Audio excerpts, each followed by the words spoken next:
Après le décès du docteur Ewald Frank en date du 8 juin 2024, le frère Nazer Moko a organisé un rassemblement fraternel le lundi 29 juillet 2024 dans la salle Le Jumel, dans la commune de Ngiringiri, sous un thème « Et après, orientation utile après la mort de frère Ewald Frank ». Cet événement est d'une importance très capitale, réunissant le frères et sœurs croyants du message biblique du temps de la fin. Quelques frères ont passé à tour de rôle à la tribune pour exposer d'eux-mêmes sur la nécessité de cette rencontre spirituelle. A répété le frère Ewald Frank. Il a répété auprès de l'appel que lui a reçu. Le mandat divin qu'il a reçu. Le 2 avril 1962. Et frère Frank, le frère Frank aujourd'hui il est rentré à la maison. C'est un homme de la même nature de tous les gens. Parce que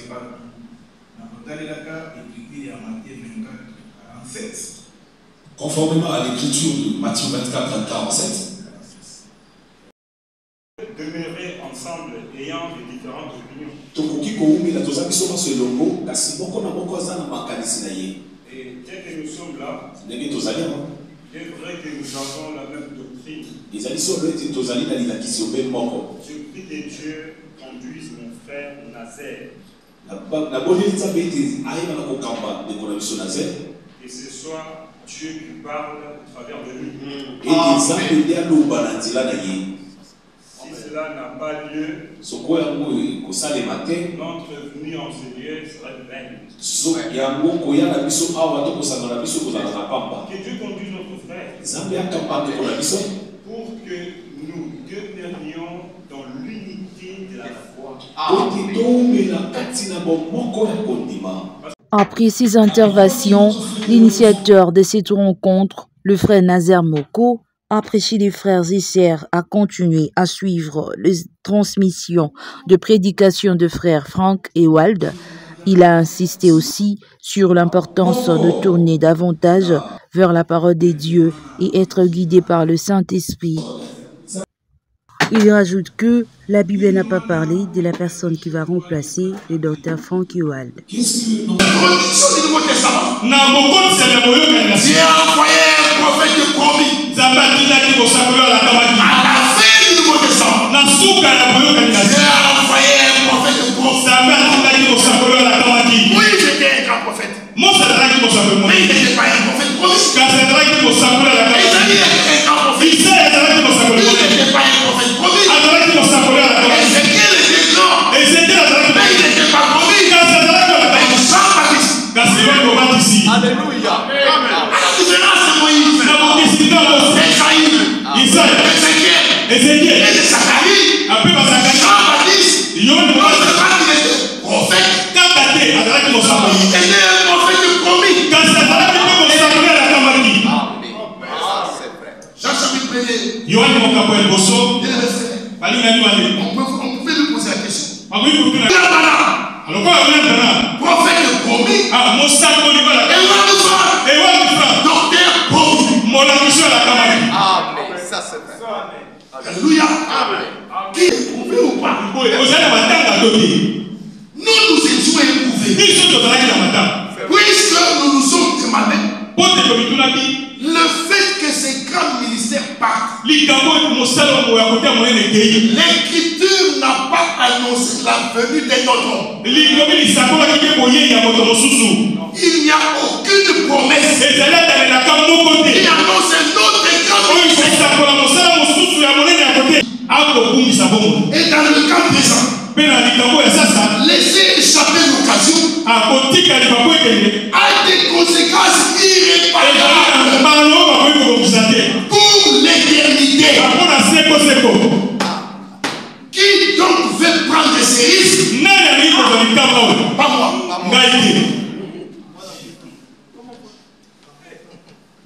Qui se passe? Louper l'occasion a des conséquences irréparables.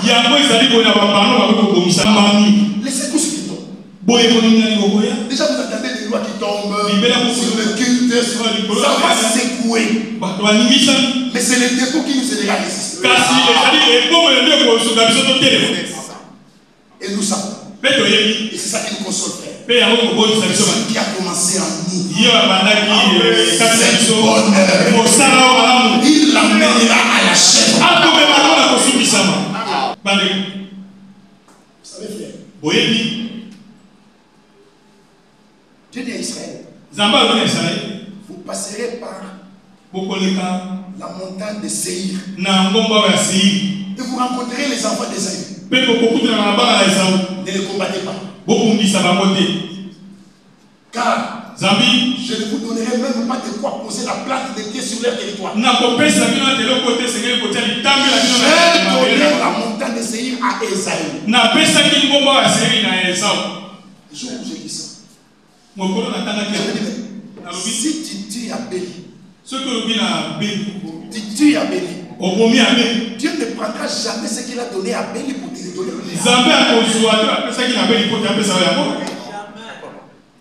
Tu dis Jonathan Maïdo. Ce que Dieu a donné à Maïdo, mon frère Henri, Dieu ne le prendra jamais pour te le donner à toi. Il a donné la montagne de Séhir aux enfants d'Ésaü.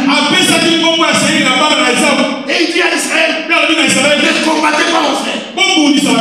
Aujourd'hui encore, ne combattez pas mon frère. Amen. Si quelqu'un est de notre avis, Dieu l'éclairera. Où nous en sommes, marchons du même pas.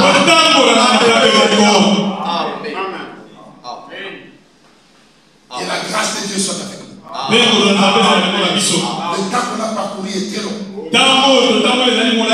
Ce qui nous reste à parcourir, il est très court. Nous sentons l'odeur du pays. Nous sentons. Est-ce que vous les sentez? Nous sentons l'odeur du pays. Notre préoccupation, ce n'est pas ce que Dieu doit faire sur la terre.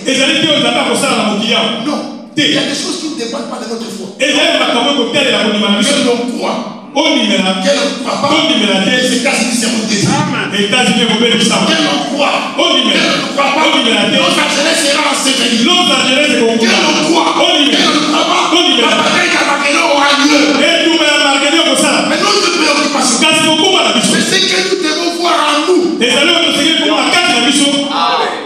Que nous ne voyons pas encore.